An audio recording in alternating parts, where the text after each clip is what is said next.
Palavra da Verdade, a exposição bíblica com Hernandes Dias Lopes.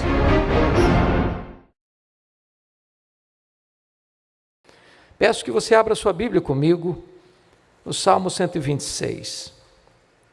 Salmo 126. Você conhece tão bem esse salmo?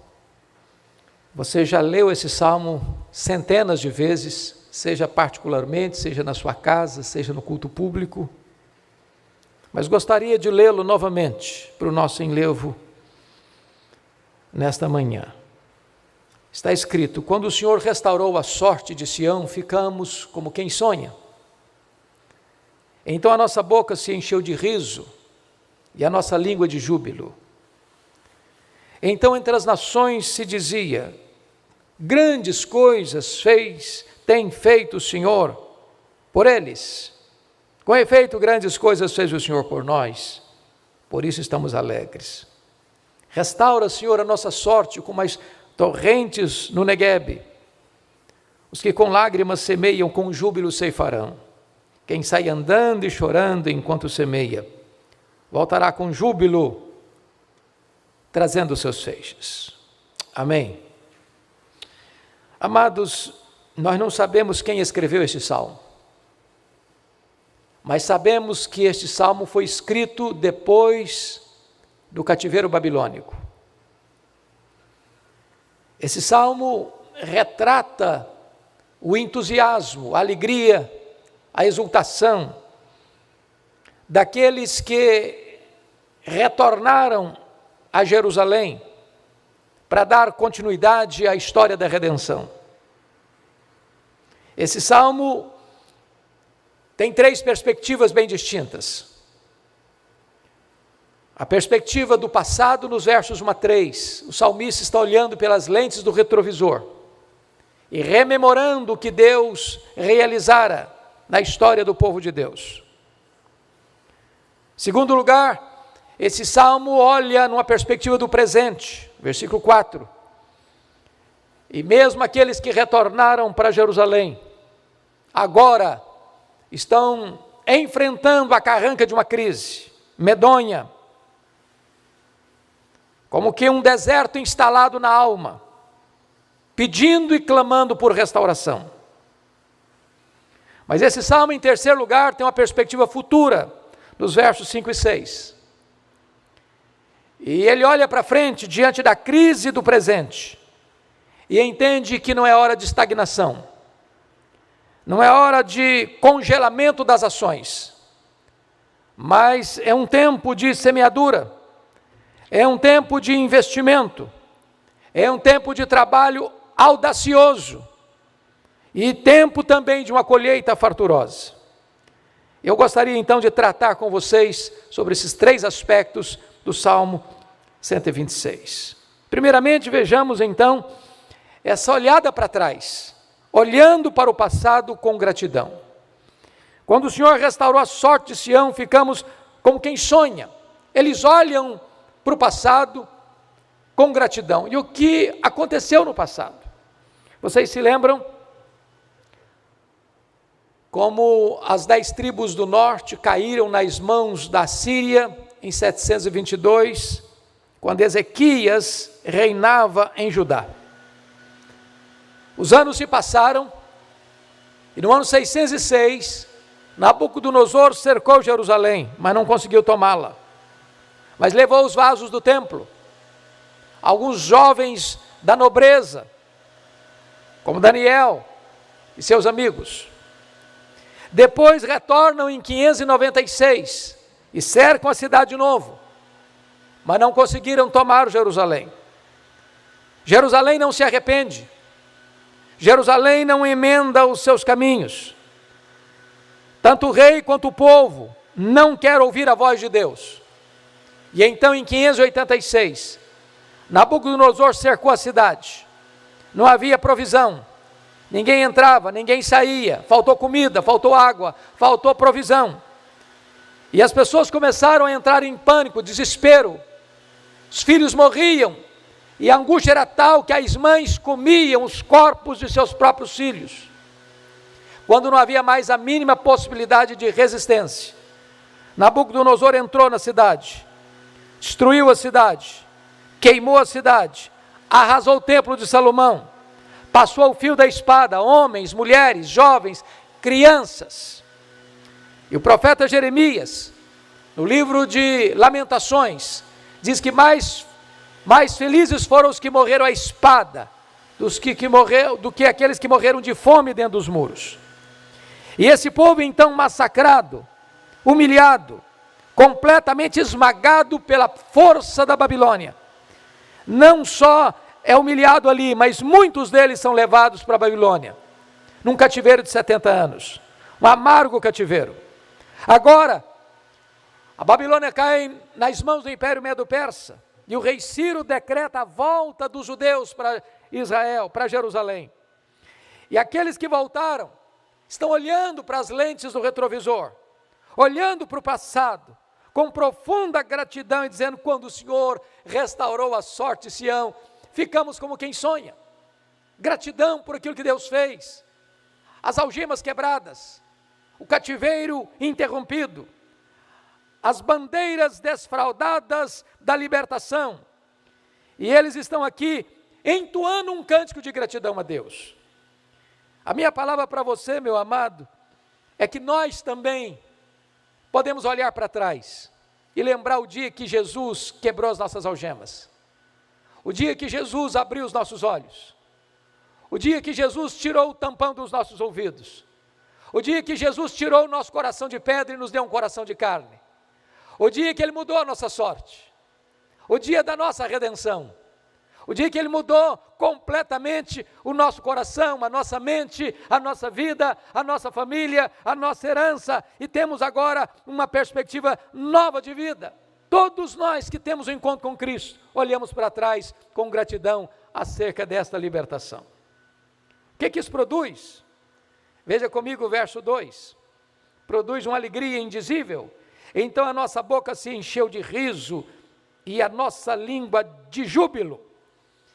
Meu amado irmão, se você é salvo em Cristo, se você tem o Espírito Santo, se você está selado com o Espírito Santo da promessa, se você é ovelha de Cristo, se você é templo do Espírito Santo, se você tem o seu nome escrito no livro da vida, se você é membro da família de Deus, você precisa e pode desfrutar desta alegria, deste júbilo intenso.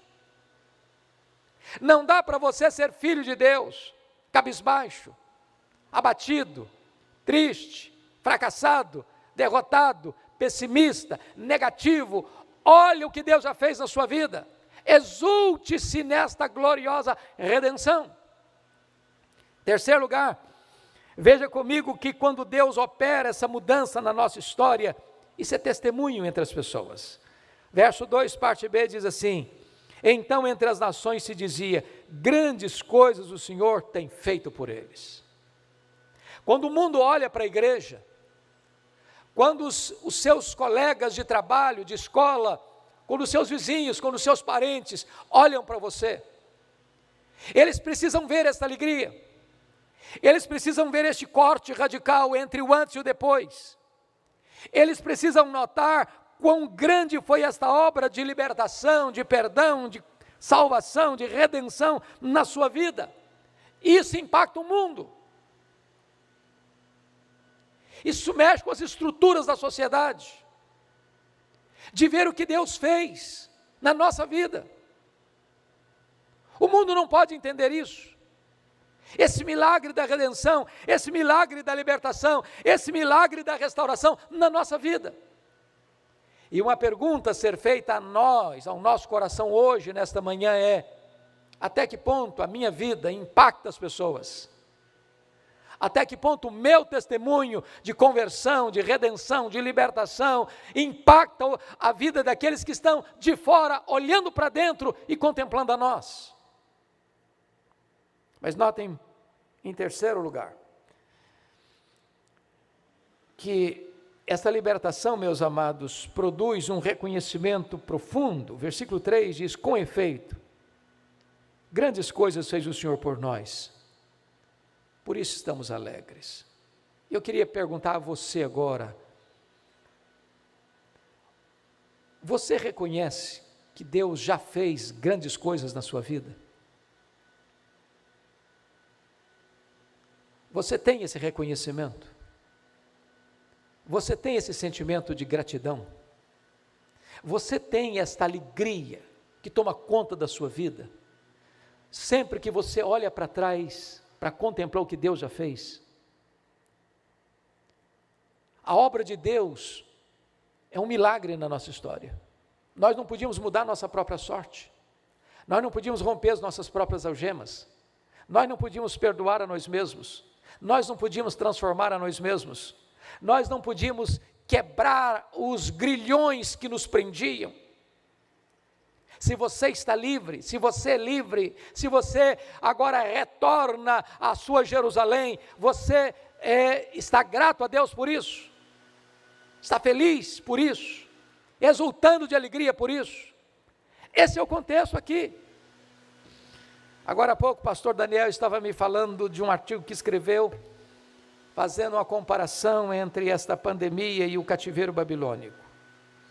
Um fato muito curioso, e talvez vai ser um fenômeno que os estudiosos vão observar daqui para frente, é que muitas pessoas virão para Cristo, e eu tenho convicção disso. Lá em São Paulo eu já preguei em 9 diferentes igrejas, depois que retornamos os cultos presenciais. E, curiosamente, em todas essas igrejas eu perguntei, e mais de 50% das pessoas presentes são visitantes. As pessoas estão aflitas, elas estão angustiadas. Você e eu temos uma esperança, mas tem muita gente que não tem essa esperança. A crise nunca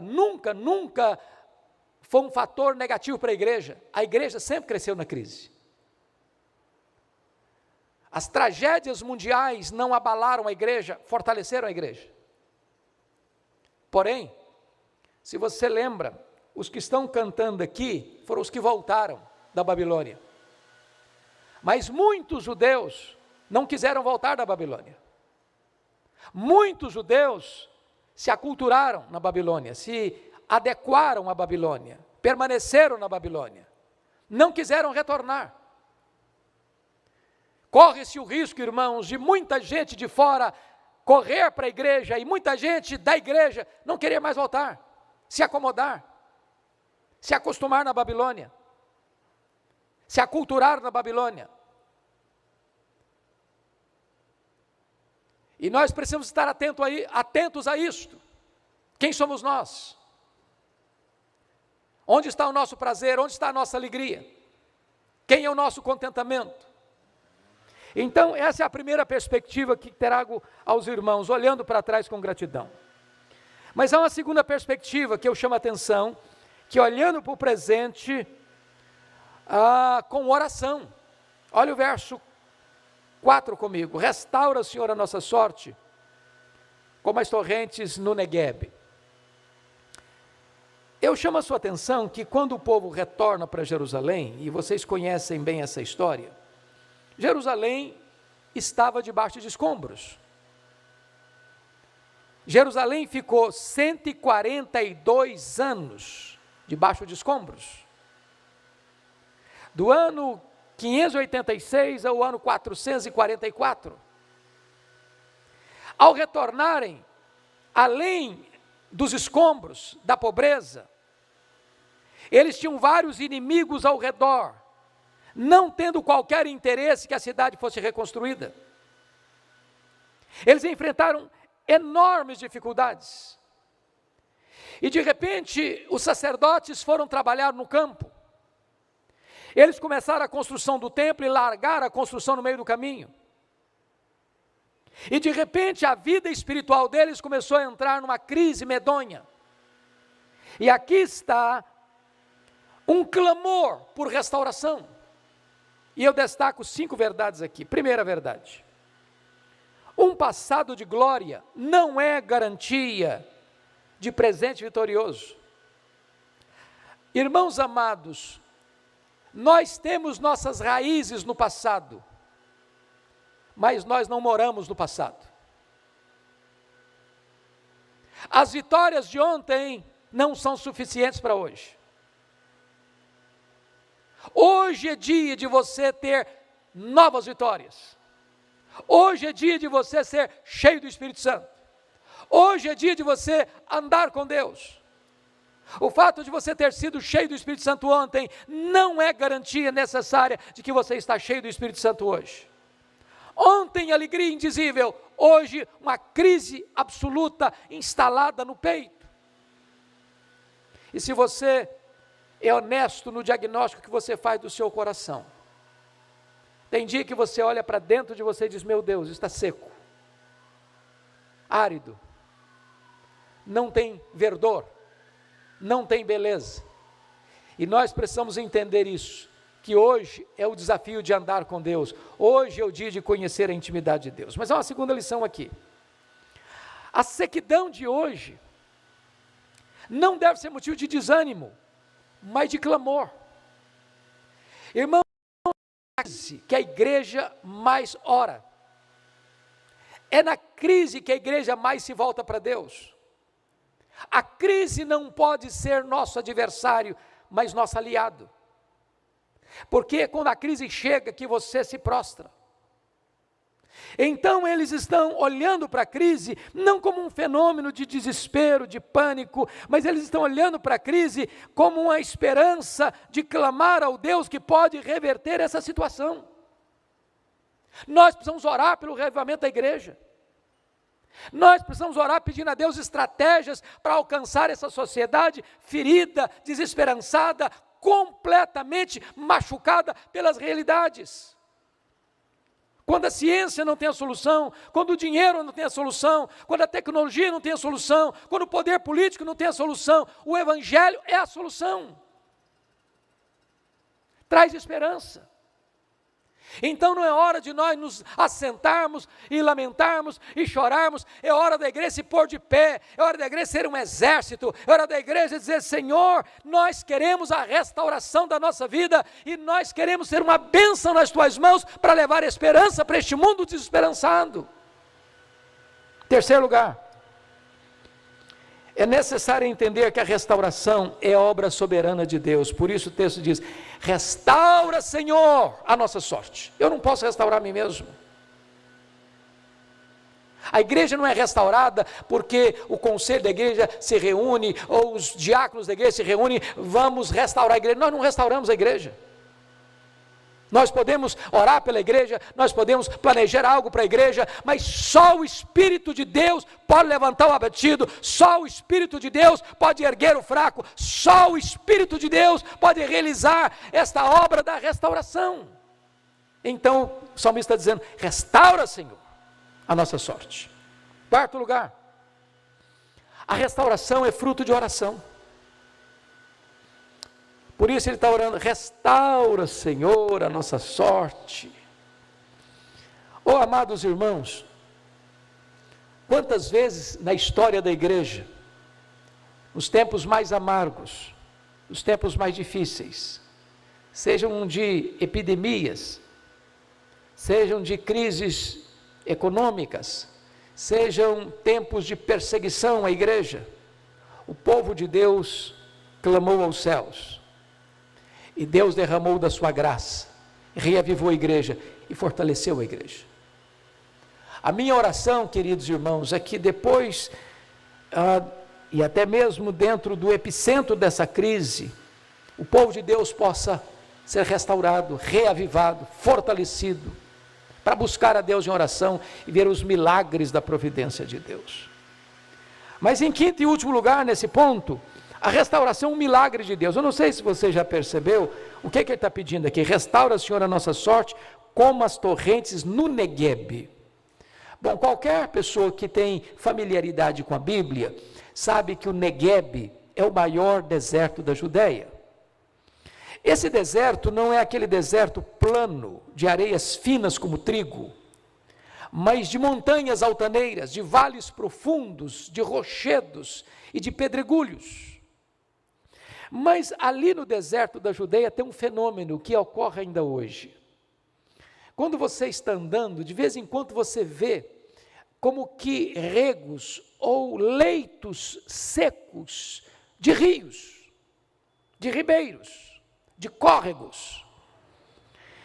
E de repente, e eu já vi algumas vezes, você está andando e uma torrente, como que uma grande enxurrada começa a descer das montanhas, rasgando as areias escaldantes do deserto, e por onde aquela água vai descendo, tudo vai ficando verde, e vai se formando os vadis, os oásis, e ali crescem palmeiras, e ali os pastores levam seus rebanhos para se alimentarem.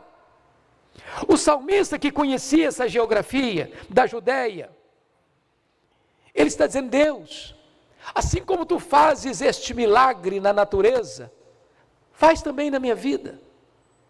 Meu coração está seco, meu coração está árido.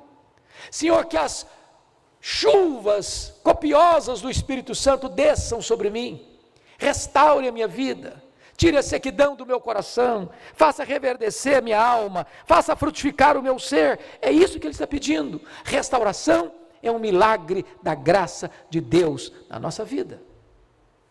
Mas finalmente, depois que ele olha para o passado com gratidão, depois que ele olha para o presente com oração, ele olha para o futuro, pensando em investir e trabalhar. Veja comigo o verso 5. Os que com lágrimas semeiam, com júbilo ceifarão.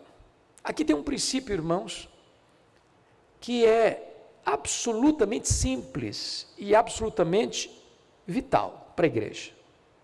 Qual o princípio? Não tem colheita.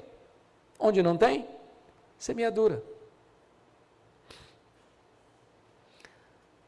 Não tem crescimento da igreja sem pregação do Evangelho.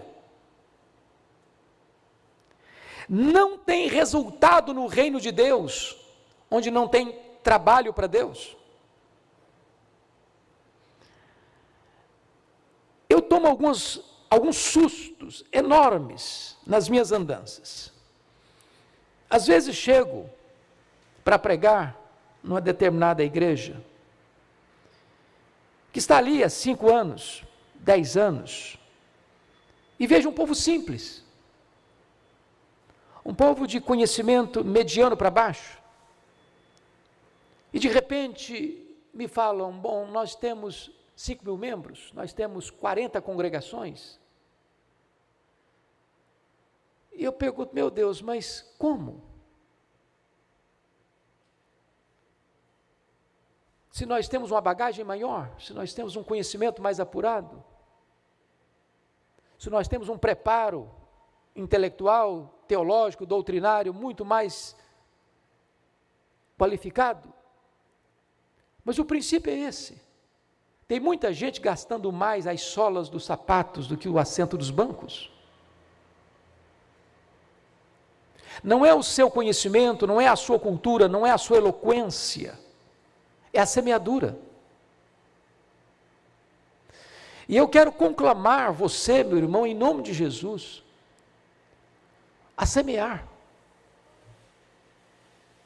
Semear na sua casa, semear na sua vizinhança, semear na sua parentela, semear no seu trabalho, semear na sua vizinhança, semear com as pessoas que você conhece, semear nas redes sociais, semear. Nós temos uma semente que tem vida em si mesma, é a palavra de Deus. Hoje nós vivemos na geração mais fascinante da história da humanidade. Eu não sei se você tem essa percepção. Eu sou grato a Deus por viver nessa geração. Os nossos pais não viram o que nós estamos vendo. Os nossos avós não imaginavam o que nós estamos vendo. Nós temos janelas abertas para o mundo. E nós temos a única mensagem de esperança para o mundo. Então faça das suas redes sociais pessoais um instrumento para semear. Semeie. E o texto está dizendo o seguinte, veja comigo o verso 5, os que com lágrimas semeiam, com júbilo ceifarão. É uma linguagem da agricultura. O agricultor semeia na esperança de que aquela semente vai germinar, e vai brotar, e vai crescer, e vai frutificar, e que as estações serão benéficas para que todo esse projeto culmine em colheita abundante. Todo agricultor faz isso. Ele semeia pela fé. Ele não administra o tempo, ele não administra as chuvas. Meu amado irmão, tem semente que vai cair à beira do caminho, tem semente que vai cair na pedra, tem semente que vai cair no espinheiro, mas tem semente que vai cair na terra boa. É claro que essa semente enfrenta todo tipo de oposição. Ela enfrenta a oposição dos homens que pisam a semente, ela enfrenta a oposição de Satanás que rouba a semente, ela enfrenta a oposição das aves que comem a semente, ela enfrenta a oposição das pedras que machucam a semente, elas enfrentam a oposição dos espinhos que picam a semente, mas a semente boa, e produzindo em terra boa, produz a 30, 60 e a 100 por um. Então semeie, ainda que com lágrimas. Mas vejam vocês, versículo 6, por favor. Quem sai andando e chorando enquanto semeia? Eu gosto disso porque, para mim, aqui semeadura não é programação. Semeadura aqui, para mim, é estilo de vida. Se nós nos limitarmos a programações, e não estou dizendo que não devamos ter as nossas programações, devemos ter. Entretanto, a semeadura é uma dinâmica da vida. Enquanto você sai, você semeia. Sai para levar o filho na escola, sai para buscar o filho da escola, sai para o trabalho, volta para casa, sai para uma festa, volta para casa, sai para uma viagem, entra num ônibus, entra num táxi, entra num avião, entra num Uber, entra num shopping, entra numa farmácia, entra no supermercado.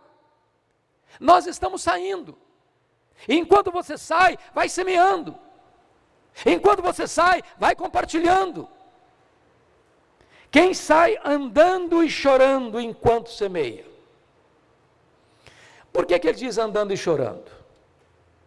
Porque às vezes a semeadura não é fácil. Tem resistência, tem hostilidade.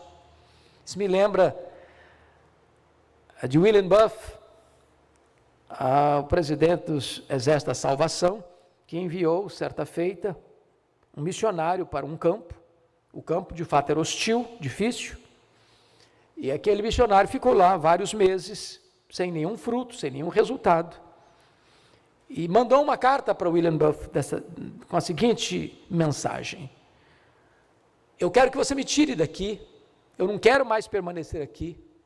Esse campo é árido demais, esse campo é inóspito demais para o Evangelho, aqui não adianta, eu já tentei todos os métodos que eu conhecia, nada funcionou aqui. William Buff responde para ele assim: se você já experimentou todos os métodos, agora então experimente chorar. Experimente chorar. Um dos aspectos que marca a nossa geração é que nós semeamos com o coração seco demais e com os olhos enxutos demais. Talvez nós pudéssemos redescobrir o que é o evangelismo das lágrimas. Quem sai andando e chorando enquanto semeia. Mas eu quero concluir, irmãos, e eu peço que você olhe comigo o versículo 6 ainda, porque o texto diz que a saída pode ser com choro, mas a volta será com alegria. A saída é uma semeadura pela fé, mas a volta é um resultado concreto e prático, trazendo os seus feixes. A palavra de Deus é viva e ela não volta vazia. Experimente falar, experimente pregar. Não é a sua eloquência, eu volto a dizer. Você diz: ah, pastor, mas eu sou um adolescente, eu sou um junior. Ah, pastor, mas meu conhecimento bíblico ainda não é tão profundo. Abre a sua boca. Pegue as sementes que você tem na mão, semeie. E o resultado vai ser magnífico. Porque quem opera é o Espírito Santo de Deus. Quem convence de pecado é o Espírito Santo de Deus. Quem abre o coração é o Espírito Santo de Deus. Quem dá a fé salvadora é o próprio Deus. Então semeie. E talvez não tenha maior alegria do que você ver uma pessoa convertida com o fruto do seu trabalho. Quem sai andando e chorando, enquanto semeia, voltará com júbilo, trazendo os seus feixes. Que Deus nos ajude. Esse tempo de pandemia não é tempo da gente ficar acuado. É tempo dos semeadores saírem para semear.